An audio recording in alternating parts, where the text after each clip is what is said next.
Sa sobrang dami nga ng Diwata Bulalo overload ay napa-take out tuloy ako kasi nga ang sayang. Meron naman kaming maraming pusa sa bahay so sakto na ito para sa kanila. O baka sabihin nyo naman ay hindi masarap ang Diwata Bulalo overload kasi nga ipapakain lang sa pusa. Ang totoo niyan, 2 order talaga ang in-order namin ng asawa ko at ubos namin yung isang bowl. At sa bahay kasi kung ano yung kinakain namin ay siya rin kinakain ng aming pusa. Oh, di ba?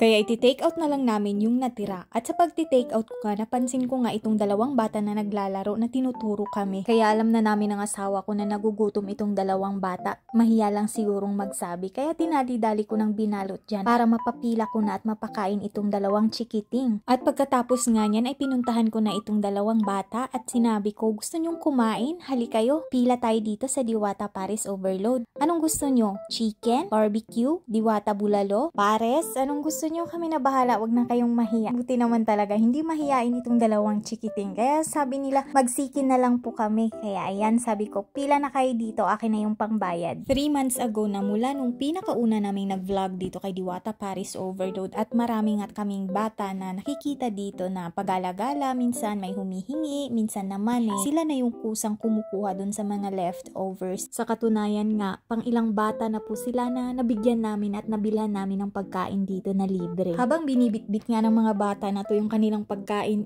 alala ko tuloy yung kabataan ko na halos wala kaming makain na ganito kasasarap. Bihira lang kasi kami noon nakakatikim ng karne kasi ang mahal. Tapos ang kanin pa namin dati, bigas mais, tapos yung ulam tuyo or ginamos or bagoong sa Tagalog. Bihirang-bihira lang kami nakakatikim noon ng bigas palay kasi kadalasan talaga yung kanin namin is mais. Napakamura kasi ng kilo ng mais noon, nasa 13 pesos lang yung bigas. Ay nako, napakwento tuloy ako. Sabi ko dito kay kuya, kunti lang yung kanin kasi baka hindi maubos ng mga bata, sayang naman. Yung price pala ng sikin ni Diwata dito ay wala pa ring pinagbago. 120 pesos lang, may malaking sikin ka na, may libreng soft drinks pa at unlimited rice pa. Kaya sigurado akong mapubusog talaga ang 2 chikiting na to kahit pa mag-take out sila ng maraming rice para sa pamilya nila or alaga nila. 7:30 na po ng gabi dyan at kung mapapansin nyo, marami pa ring tao. So marami pa rin talagang kumakain dito sa Diwata Pares Overload. At andyan na nga sa hapagkainan itong 2 chikiting. Napatanong pa nga ako kung bakit ang dami nilang biskwit at ang sagot naman nila binigay daw sa kanila ng mga tao. At inabot ko na rin yung sukli namin na pinagbilhan ng Diwata Chicken. Maliit man ito, alam ko malaking tulong na rin ito sa kanila. Kung kumakain kayo dito sa Diwata Pares, try nyo rin ilibre yung mga bata kasi ang sarap-sarap sa pakiramdam, talaga nakakatulong ka. Yun lang. Thank you!